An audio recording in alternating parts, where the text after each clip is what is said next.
All right.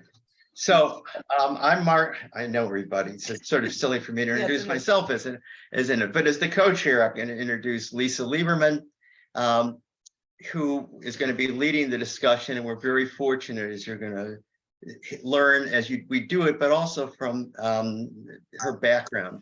Lisa retired as a history professor from Dickinson College and is a prolific writer, including 9 books, 3 of which are excellent noir mysteries set in modern historic settings.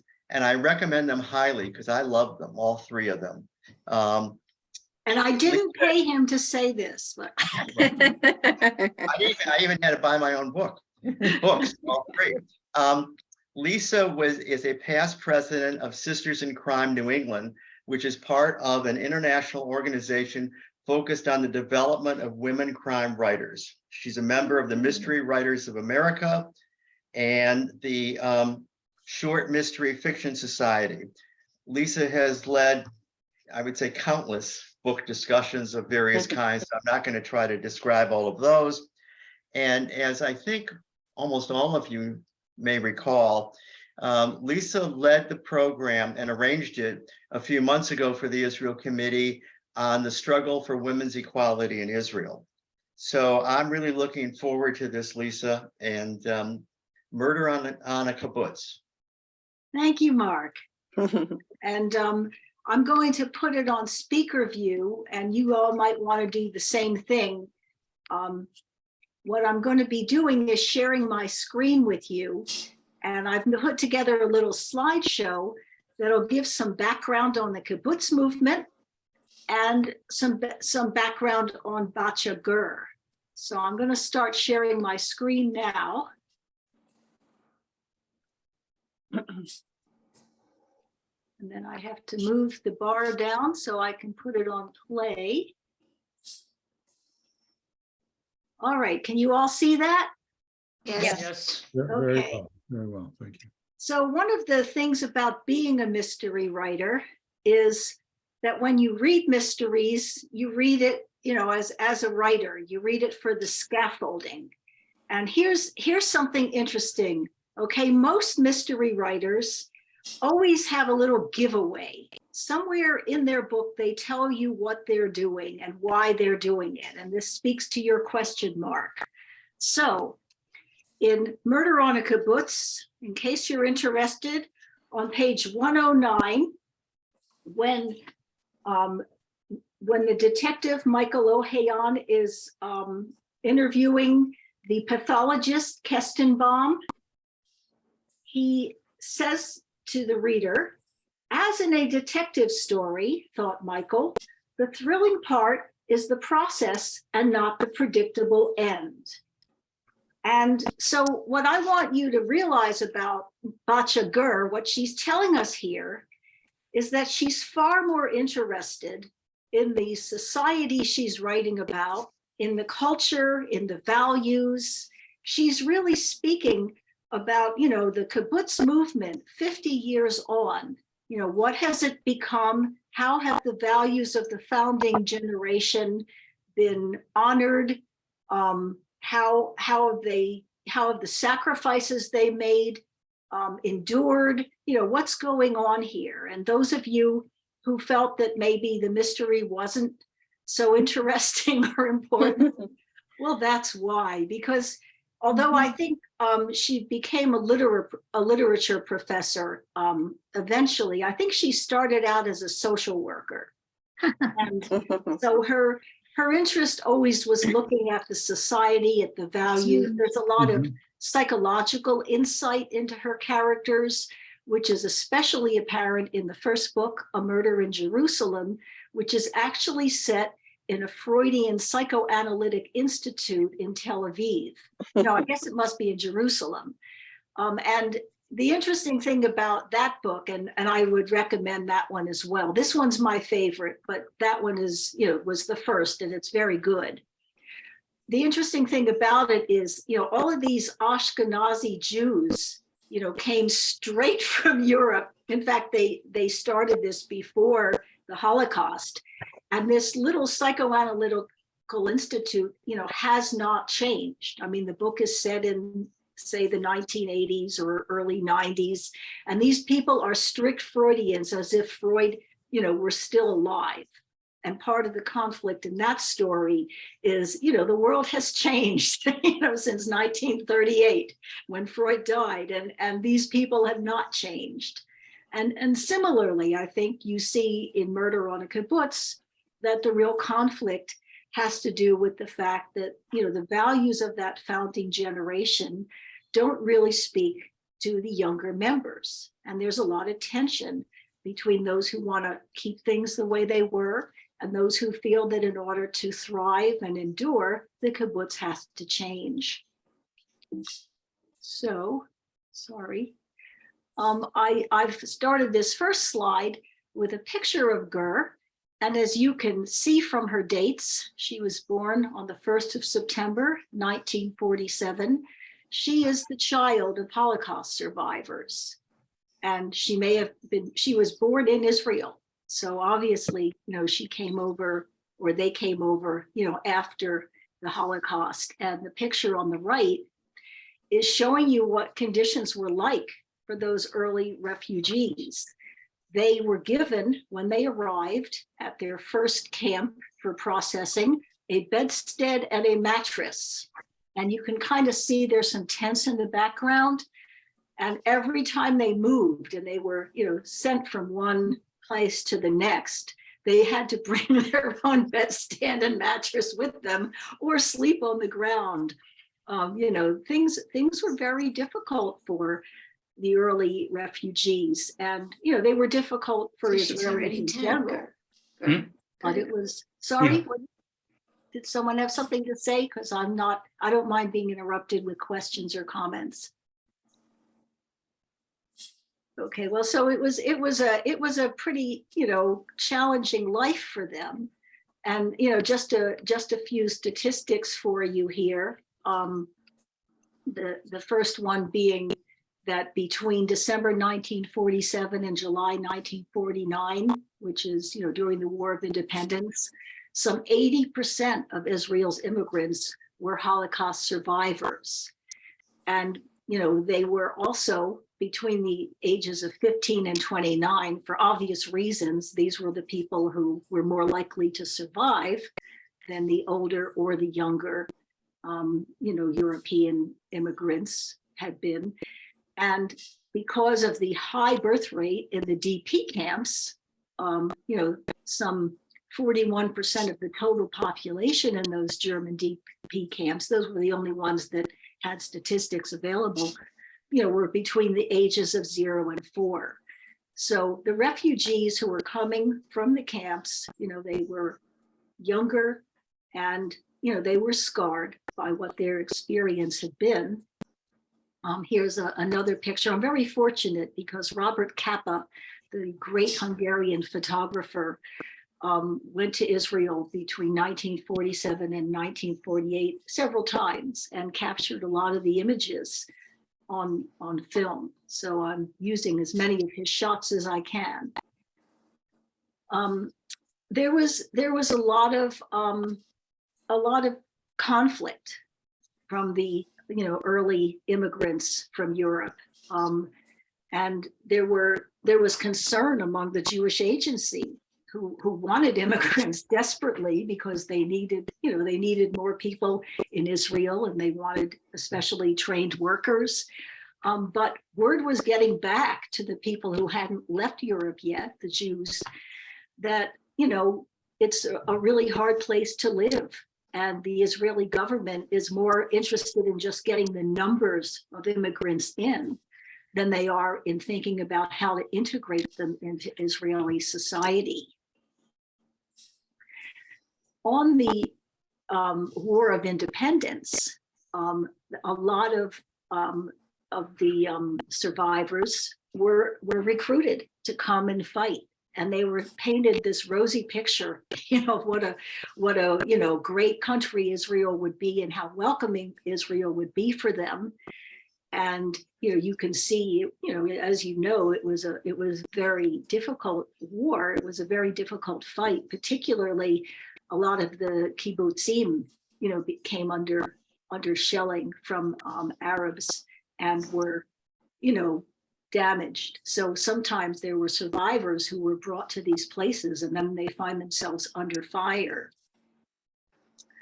But the Holocaust survivors were very much wanted to be in the army, and the Gahal, the overseas recruitment, was successful in bringing thousands of soldiers into the country. Many of these were trained already because they'd been partisan fighters in the ghetto, or otherwise working in the underground, and so they had some basic military skills. All in all, they constituted about a third of the IDF's fighting forces. It's a pretty high number, a pretty high percentage, considering that they came in a very short period of time. But here's the problem. And I think, this is really a central issue in the book. You probably know that the Sabras, really considered, the Jews of the Yishuv really considered Holocaust survivors as the kind of end product of the diaspora. They were seen as, this is what happens if you don't have a homeland. You have degenerated. You don't have the vitality to defend yourself. That's why you march like sheep to the slaughter. Apart from those partisans who stood up and fought, it was thought that most survivors were shameful. They died a shameful death, and they should be ashamed of themselves for not having resisted. So, this is what, Holocaust survivors felt when they came to Israel, that they were regarded as lesser human beings because they hadn't fought back. Human dust is a term that was used to describe them. And, here's some refugees who are, I think this picture might actually be in a DP camp, still in Europe. And, it's just showing these people who don't look very, very energetic. They seem to have a kind of attitude problem. The Kibbutz movement did welcome some immigrants, some Holocaust survivors from Europe. And there was some, thinking on the more progressive elements in the Kibbutz movement, that especially in the case of young people who had lost their parents, that the Kibbutz would be, the mother. That's what this quote is getting at, that the Kibbutz movement is now their mother. They can believe in it and they can see it as immortal. And a plea at the end, it's cold in Europe. It's cold especially for those whom the earth is still burning under their feet. And who can tell that this same cold is not spreading here among us? Unfortunately, Tenenbaum was witnessing what I think some of the characters in the book, are articulating, that they were made to feel that they were in some way, second-class citizens because they had been, victims in the Holocaust. And a side note here, this wasn't only the kind of thinking of Israelis. I'm a French historian by profession, training, and the French had a very powerful resistance against the Nazis. It was probably the most successful resistance movement in all of Europe, but it didn't really get started until after 1942. In the early years, when Germany first occupied France, the only people who were resisting were the people who were in immediate danger of being rounded up and killed. And that was communists, Jews, and foreigners.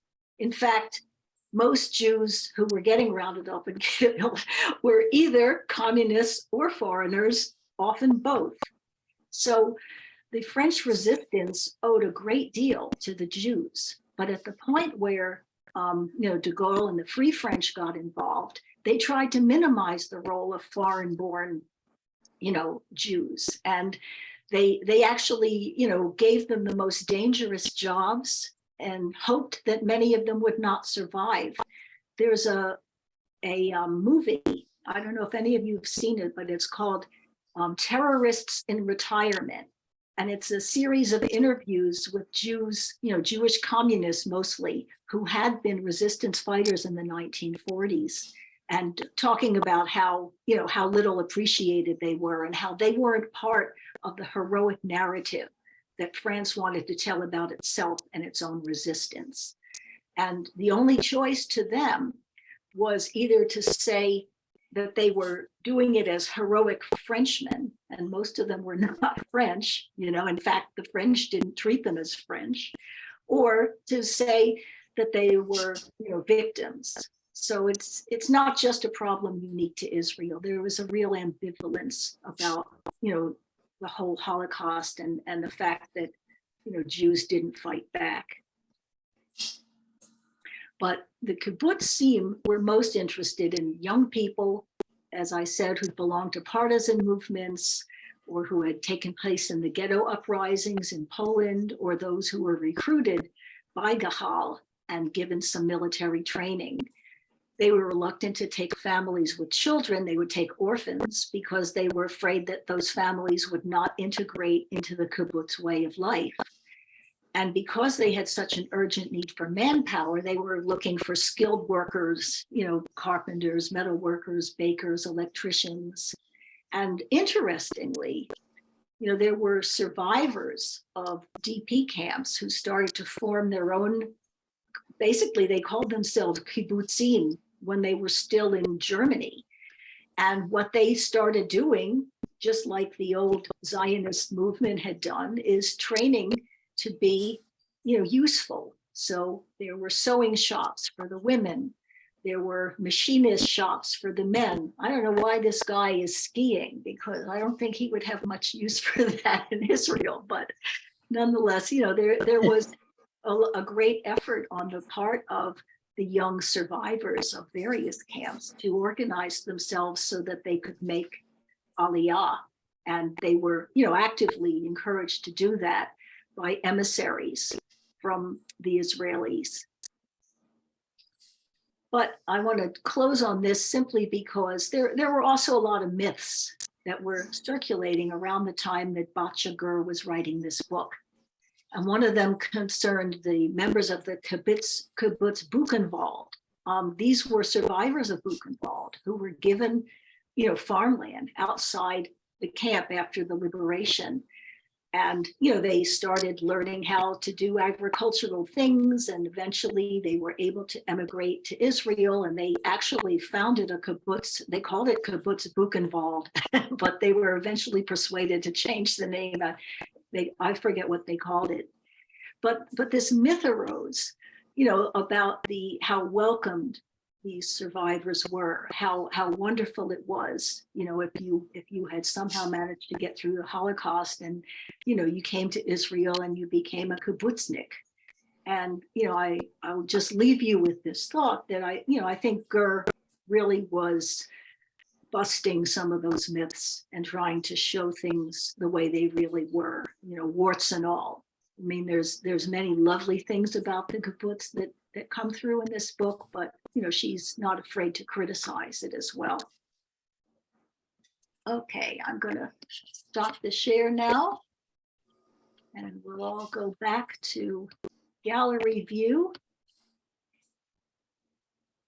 And I think I'd like to start, if you don't mind, by getting you to think about some of the characters in this book and how the information I just presented help you to understand those characters better.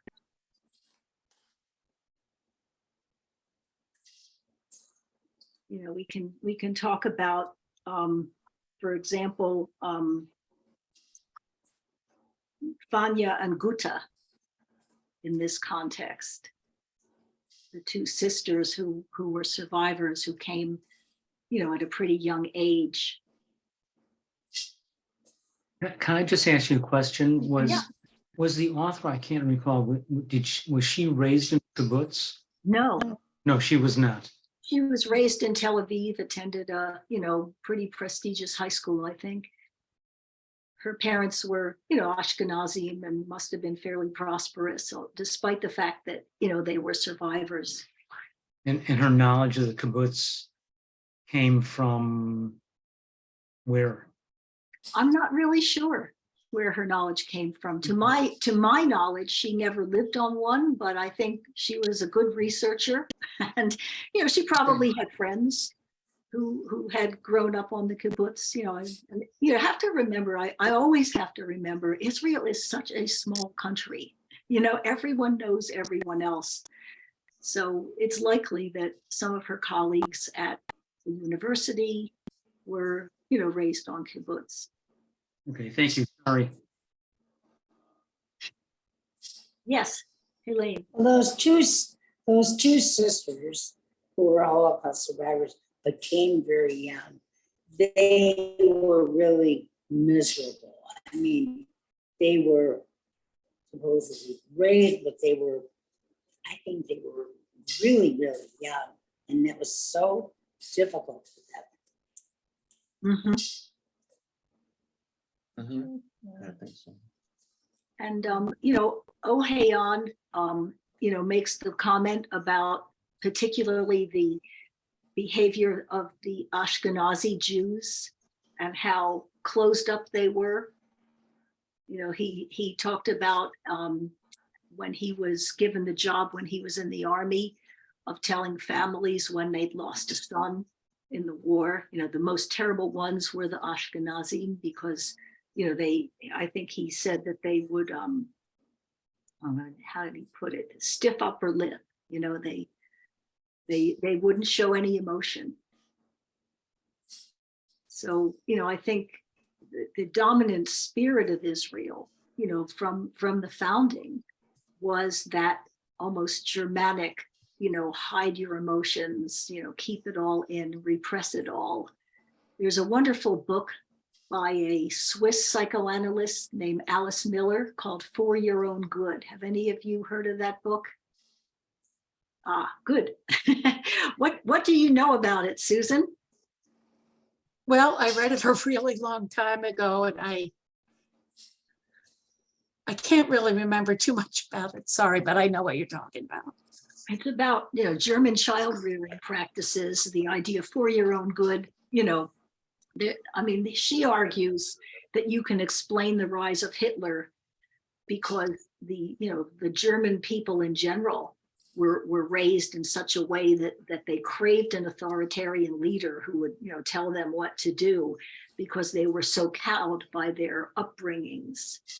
And I sensed a little of this in the way that Gur was describing, the raising of the children in the kibbutz. The family sleeping, was seen as such a bad thing, right? And you shouldn't be weak. You shouldn't need to be with your parents at night, and everybody, just has to learn how to cope.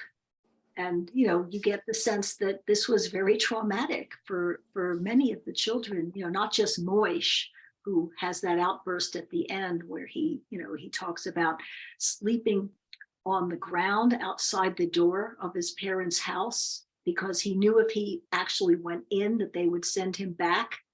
So he just wanted to be near them and out of the children's house. So he would just, come sneak out and sleep on the ground outside. Yes. So we know the kibbutz movement changed over time, and that they all eventually gave up the children's sleeping quarters, and people started having their own, homes and all that. But was it generally like what went on this kibbutz?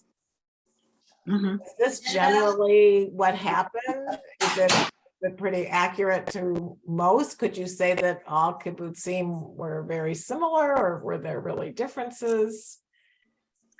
Well, I think, each one was unique, and they were affiliated with different movements too. There was the very conservative kibbutz movement, and then there was a more liberal kibbutz movement. And the more conservative one resisted longer because, they were committed to those socialist values, the communitarian values that really, again, my French historian training is showing here that arose out of utopian socialism in France, even before Karl Marx.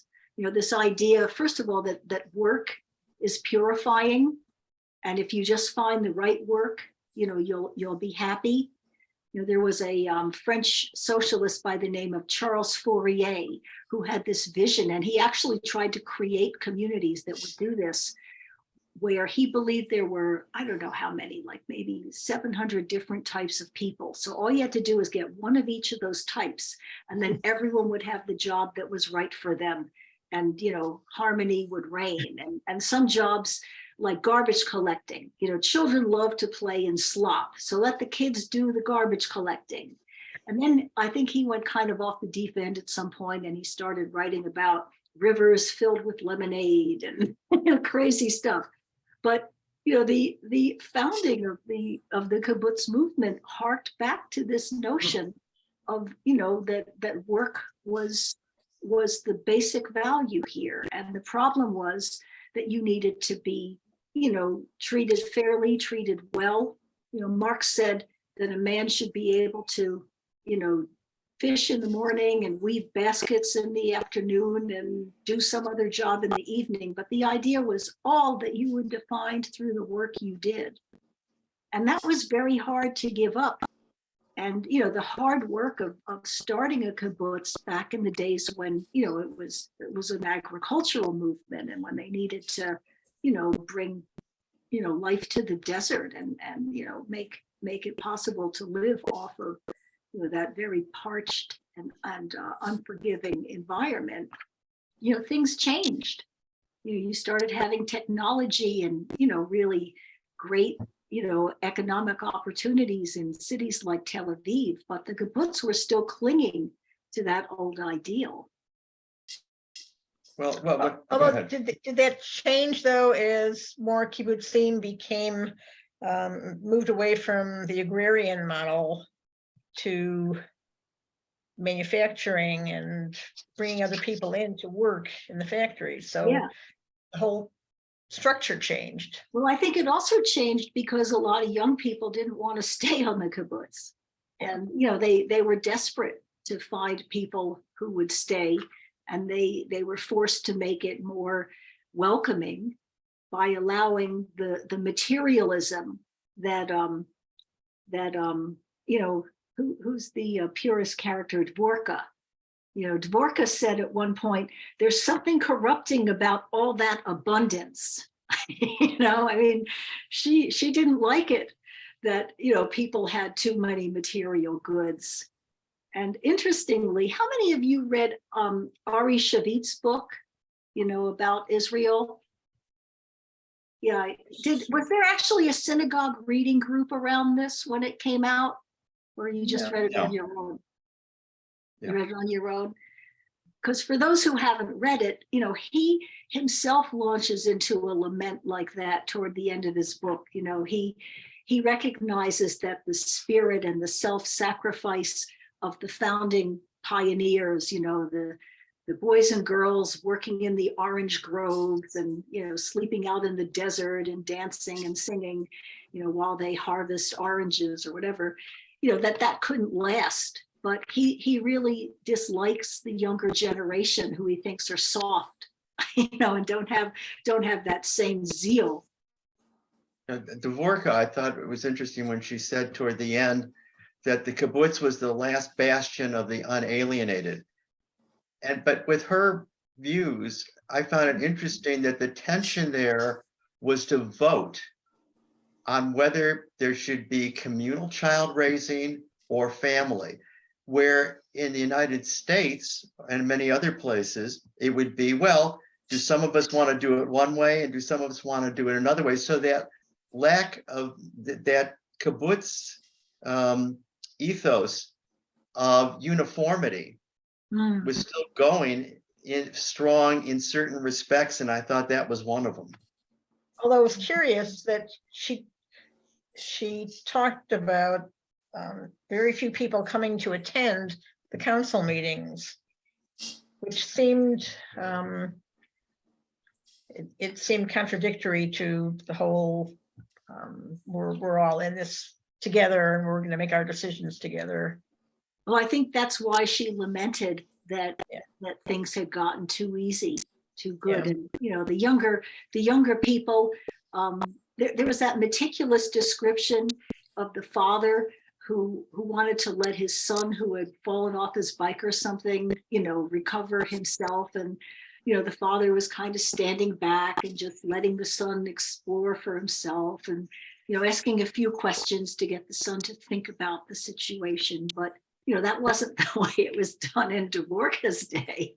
No. You know, I mean, she was a pretty strict one in terms of, you know, her role in raising the kibbutz children, and everyone was terrified of her. Yeah. Did she also talk about, in talking about her lamenting changes, along with the materialism, the mediocrity? I somehow remember. Yeah, does anyone have any lines of, I didn't, you know, mark that, but I seem to recall it as well. You know, the sacrifice makes you stronger and better, Yeah. that sort of thing. Now, here's another interesting thing, you know, again, reading like a writer, you know, you have a character like Ohayon, I'm not sure if I'm pronouncing that right, who is an outsider. He's a double outsider. First of all, because he's not a member of the kibbutz and never even lived on one, but also because he's Moroccan. And, you know, he never felt himself accepted in Israeli society. That is such a beautiful way to introduce people like us to a world that's unfamiliar to us. It's a great strategy to create the outsider character who can then ask the questions that we, you know, we all want answers to. She then did something which I think was even more clever, which is that Aaron, you know, the Knesset member, is a former kibbutznik. So he brings in the critical side, right? I mean, he left. He's got a lot to say about why he left, and you know, is very bitter about what happened to him. But that you get these wonderful, sharp observations, like his discussion of how the care people would take at the salad bar to cut their vegetables, because that was one of the few ways you were allowed to show your individuality, you know, when you were there, you know. So again, Ger must have friends who were in kibbutz zim, or she herself spent enough time as a visitor that she, you know, noticed those sorts of things. What a criticism, though. But I think some of it is military as well, because you know, as Israel was declaring its independence, the kibbutzim were on the front lines. That's right. Israel did not have, you know, this great organized army. They had British General Wingate training the Haganah, training the kibbutzniks on how to fight, training everybody, and everybody had to be prepared to fight and die.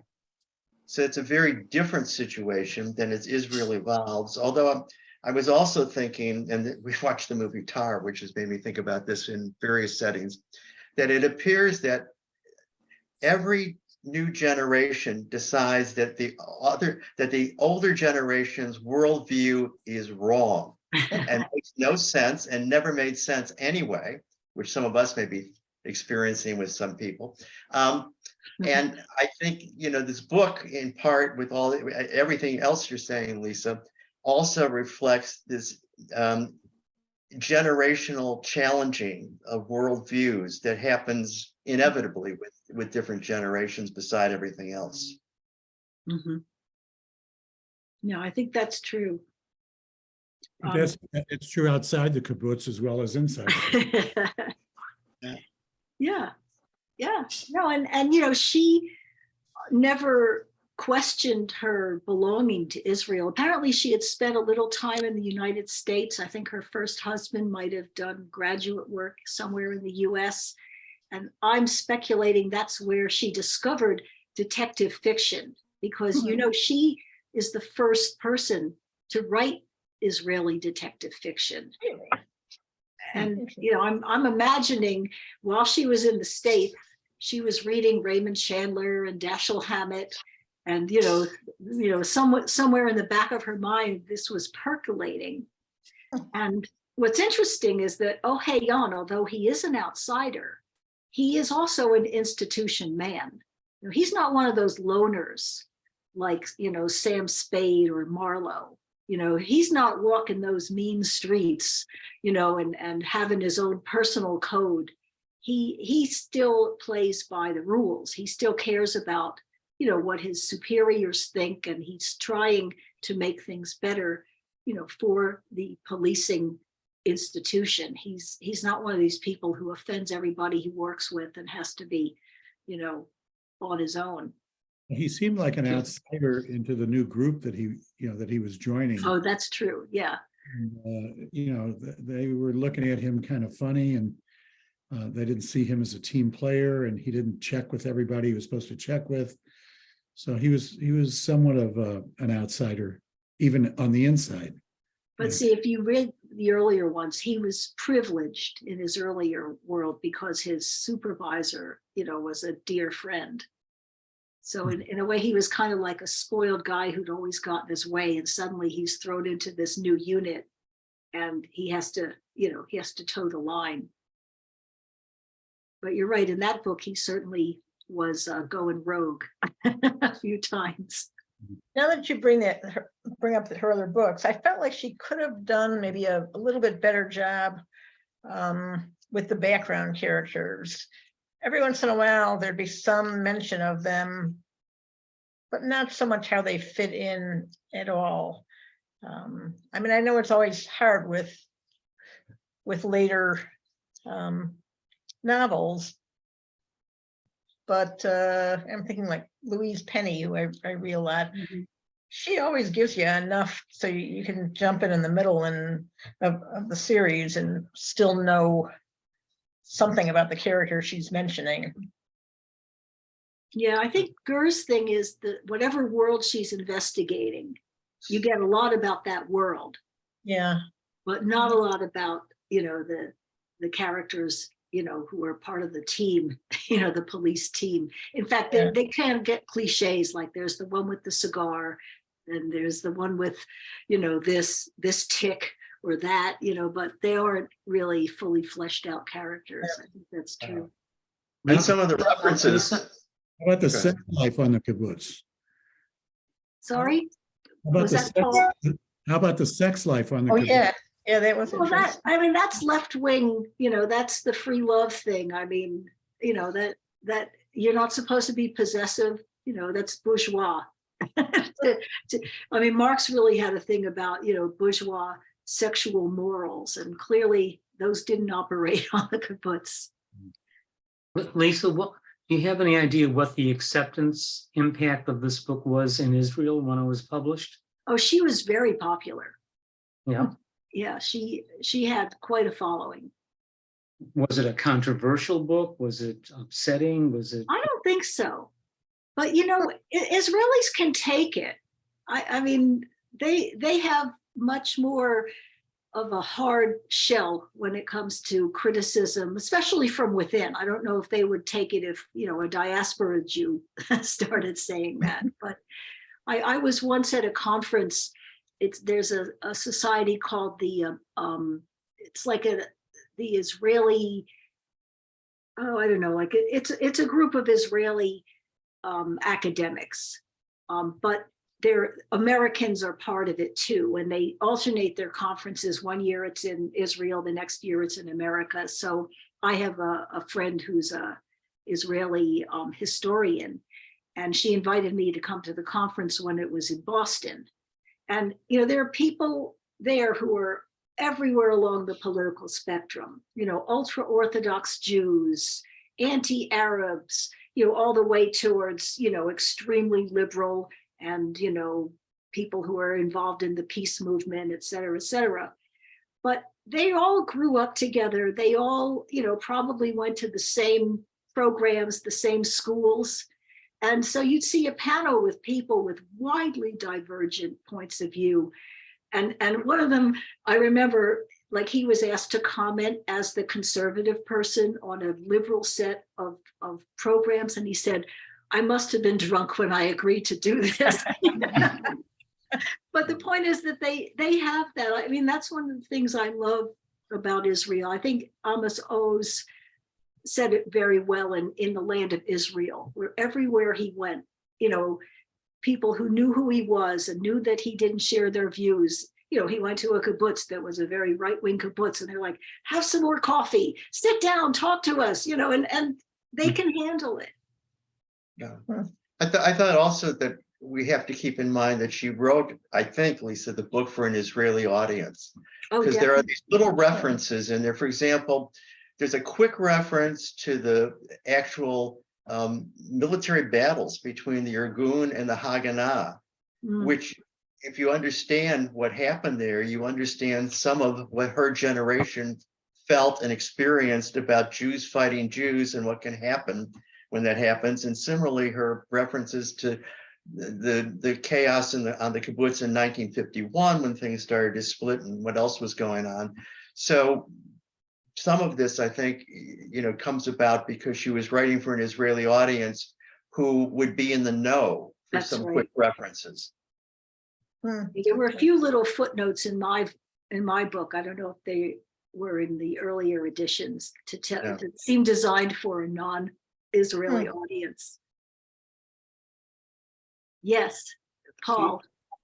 A few things, but one was she made Michael, or she described his own worries and anxiety, the shaking and nonstop smoking. I mean, so he was under a lot of anxiety himself, and I don't know how often the protagonist, so to speak, is portrayed that way, but she did. She made it very realistic, and there could have been more deaths occurred than did occur. Uh-huh. That into the plot. But I liked it how early on Michael says he's going to try to rock the boat of, so to speak, of the normality in the kibbutz, to try to see if that would open up anything for them, because they were stymied. Yep. And I thought I liked how she worked that into it all. Yeah, that was good. Wendy. Oh, sorry, not Wendy. Riva. I don't know if I'm remembering correctly, but wasn't his son in active army duty? Yes. So that was always a worry, no matter what, I guess. You know. And it's the beginning of, you know, it's the first intifada Yeah. when this is going on. And he was divorced. I don't remember. Oh, Hayan, he's divorced, and he had a relationship going with a married woman in the first books, and that ended. And I have to say, I never read the one that came after this one, which I heard was kind of preachy, and I wasn't interested in it. But I'm curious if the relationship with What the happens? woman who became a nurse continues. If anyone reads it, let me know. Most people think the first four were her best, and then, you know, she had political views. She didn't like the way the country was going, and apparently the last two became just like, you know, soapboxes and whatever art, you know, we can see in this book and in the earlier ones. It was kind of minimal by the end. I was wondering if you found Dvorka as the murderess realistic. To me, I could certainly see someone whose whole life's work at age 80 is being destroyed. The last part of it is being destroyed in front of her, and her desperate attempt to stop that, and her arrogance in thinking she could get away with it, I think, in part. So to me, I found it realistic. I didn't guess ahead of time that she was the murderess. I mean, I suspected a number of people, but I found it realistic that she would kill somebody. And I thought it was a stretch. Yes. Well, let's have a show of hands. How many thought it was plausible for Dvorka to have been the murderess? Yeah, I didn't either. I mean, I thought I could see how she was set up to be the murderess, but it's especially going after Moish. just because he had that one outburst at the meeting.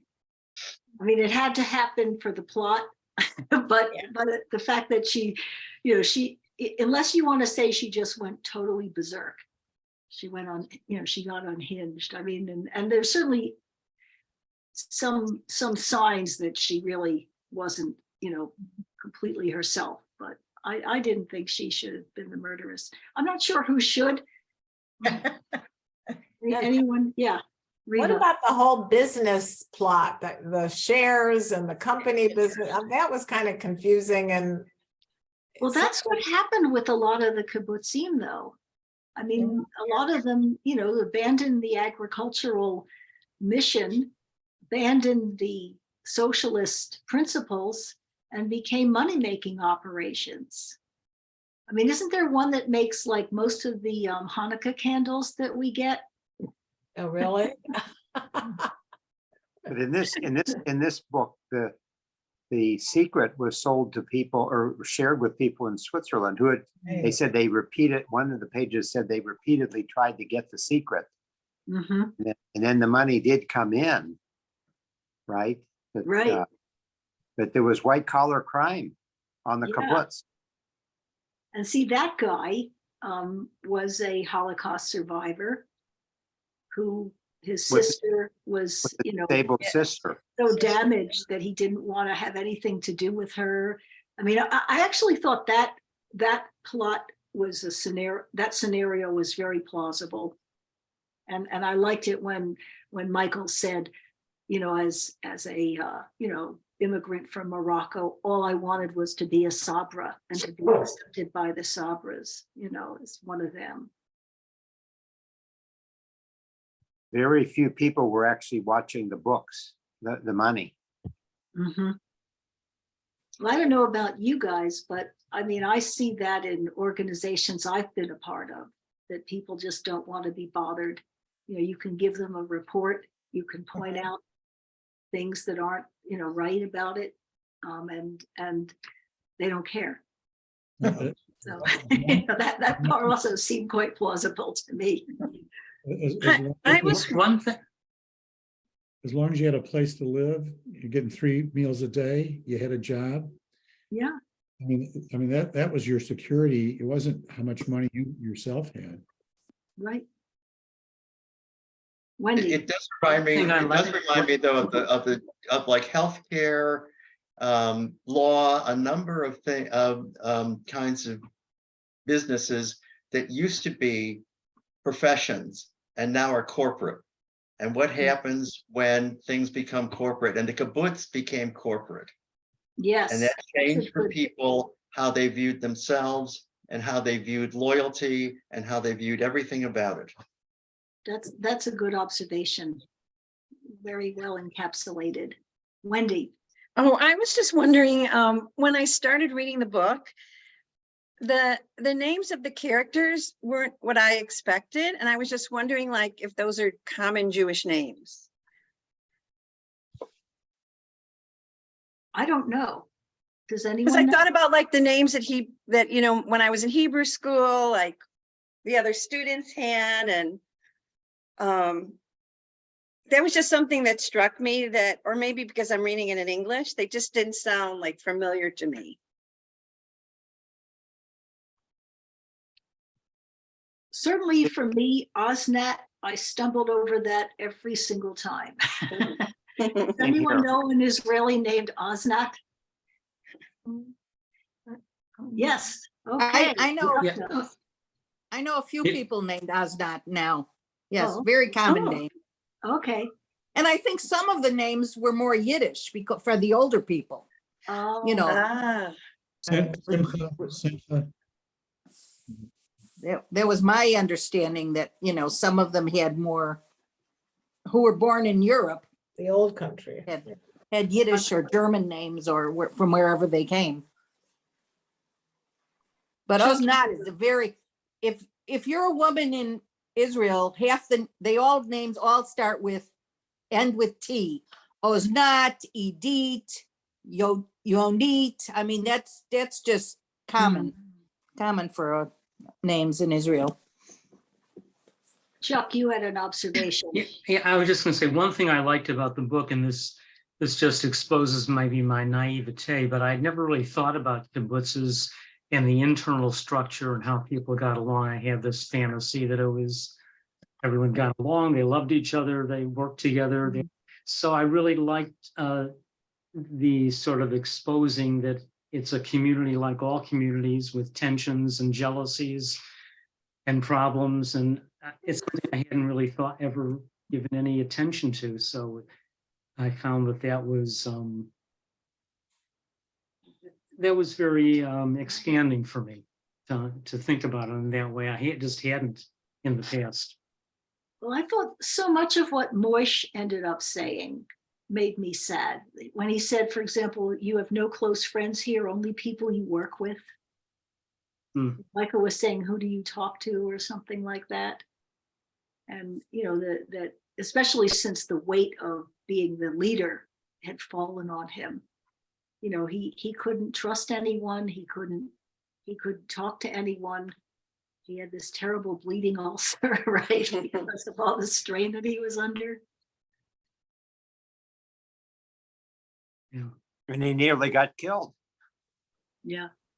And there were no secrets there. Everybody knew everything about everyone's life. And, you know, you had, you know, it's almost like the thought police, which is, you know, what you certainly hear about in communist countries where, you know, you couldn't say anything for fear of who's listening to what you're saying. And they, you know, they had no independence. Everybody was in everybody's business.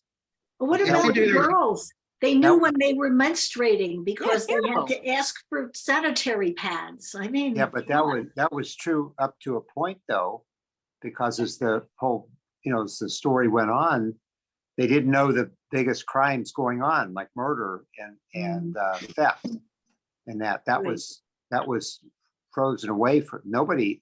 No one was into that, or they all knew what was going on, but they didn't really know it all.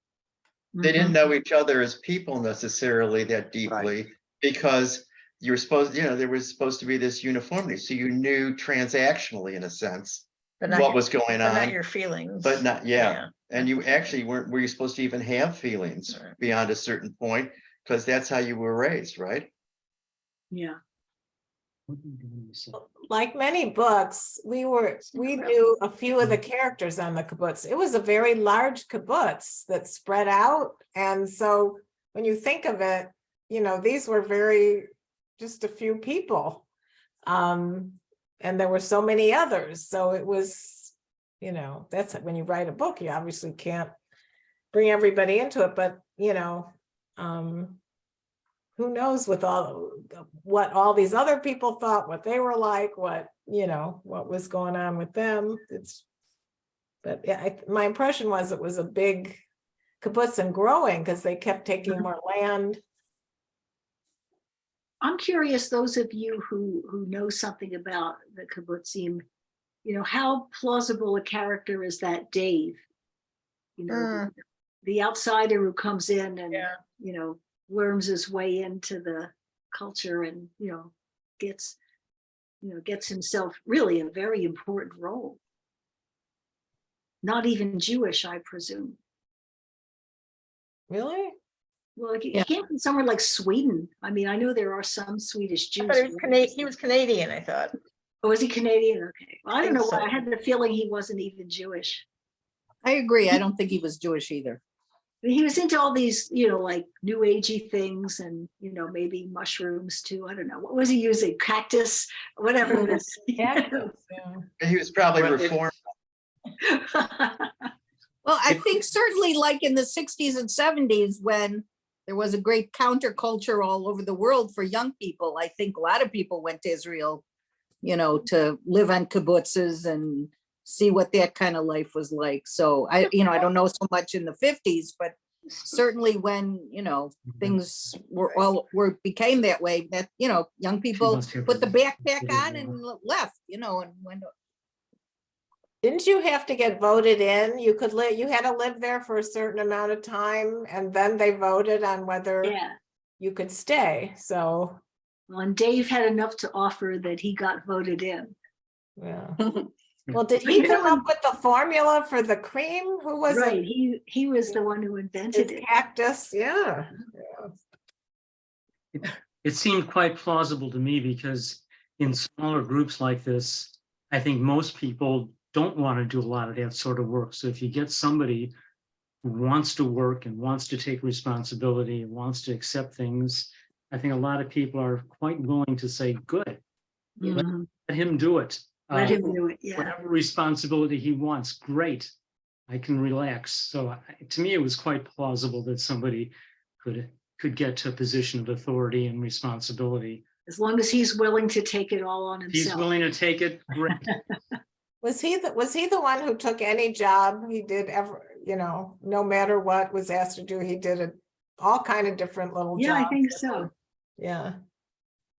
Hey, what about that other, I thought, pretty snarky observation of Gers, where the nurse, in order to integrate herself, she said, I go to study groups every night. I've been to the sewing group, this group. Again, I think of even Beth Emmett, there's so many different clubs and groups, as a new person, I've certainly looked to see how many different activities I could want, but here you get the sense, you do it out of interest, whereas there, I think there was an obligation that you had to do these things to show that you belonged. Mhm. So why did the skin disease that she had, the police nurse, the police woman who became, nurse, why? Well, I mean, Why some that? people get that with stress. I No, mean, but that's I'm saying, just- why would Batchiger bring that in as part of her character? I'm thinking, I don't know. She hadn't even been Yeah. exposed to all the psoriasis commercials that we see now. Yeah, the psoriasis it's understood now, and really it's been Yes. a long time. It's not a psychosomatic condition. There's plenty of, abnormality in the skin going on immunologically and all that.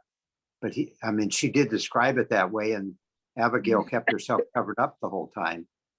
Well, Gers' first husband was a psychoanalyst, I think. So that is how she looked at the world, I guess. How many husbands did she have? I think only one, but she had a partner who she was with at the time she died, and she had at least one child. I don't know, maybe more. She was really young though when she died. That was, Yeah. I looked up her or something about her when she passed away, that cancer. But it did write the books focused on insular communities that she delved into, and I enjoyed this book. I didn't think, Wendy, the first couple chapters didn't do much for me at all. Wondered where's it even going, but I stuck with it, and then I thought it built all the way to the end. So I liked it. Recommend it. Well, I read about half, and I am planning to reread it now after the discussion today, because now I have more to work with in my mind, how to focus in on. Yeah, well, we ruined it for you. You know who did it. Of course, it doesn't really matter. It's much more interesting just to think about the people and their interactions than to worry too much about getting to the end. As she said, the best part The is process, right? As a mystery though, compared with her others, similar. They're all like this. Yeah. They're very slow and contemplative. And I compared, when I was talking about doing this with Mark, I was saying, well, Michael is kind of like Kafka. He has these open-ended questions. You're never sure if there's ever an answer to them. He spends so much time brooding about it all. Yeah. Although I did think, and I assume it's true for other books, that procedurally, it was realistic in the sense that investigations aren't about somebody quickly figuring something out in such a brilliant way. They're about stumbling through, that things appear, that things are found through luck, that somebody finally puts things together or accidentally puts things together. But too often mysteries make it appear that oh, but for this brilliant detective who can think better than anybody except some superhero. The little gray cells, right? You know, Right. Hercule Poirot, you know, the little gray cells, they are. Oh. You know, he's much more of an everyman than, you know, a lot of detectives that you see. Well, I think a lot of the detectives you've mentioned were private detectives. He worked for the government. That's So I true. think there's a difference between how he could deal with a case as someone like Poirot or Sam Spade or somebody who was really an outsider totally out of law enforcement. Well, this would be called a police procedural. I mean, there is a genre of people Right. who work within the system. Sherry, you had your hand up. Well, I was fascinated to hear that the author had been a social worker because that's my profession. Aha. And I really couldn't care less about the mystery. It just didn't make sense. It didn't make sense to me that she would be killed in the way she was killed by the person she was killed by.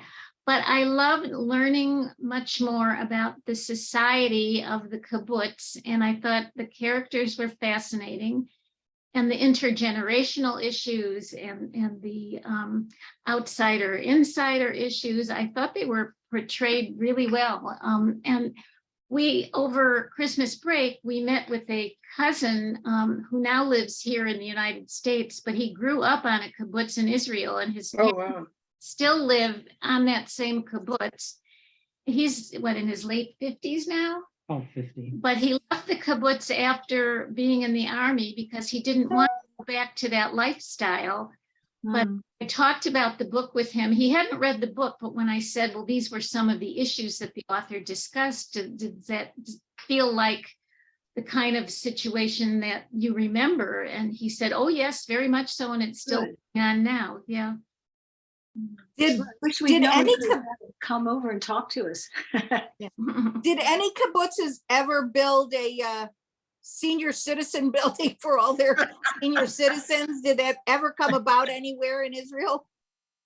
I think it must have, but I don't know for a fact. One of the things I learned recently, actually not so recently, I think it was a story on NPR, certainly pre-COVID, is that a number of kibbutzim have been repurposed for adults with disabilities. You know, because there's so much about that communal lifestyle and you know, not being alone that really works for that group of people. One of our trips to Israel, we stayed on a kibbutz that was really set up for tourism. And I think that's another direction that kibbutzim have gone in. Do they have an ulpan, or is it just for like a guest? They had like a hotel. Oh. Yeah, we did. Yeah. Yeah, Yeah. that's become a big business for tourists, yeah. A very nice hotel.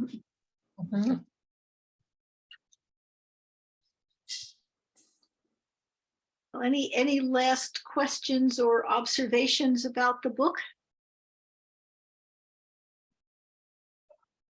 I mean, it seems like everyone got something out of it, and I'm very glad about that. I think, Lisa, also everyone got something out of tonight, and we're very glad that you did this. Aw, Yeah, thanks. thank you. Thank you. Thanks so much for leading.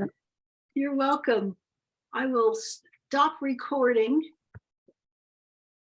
Thank you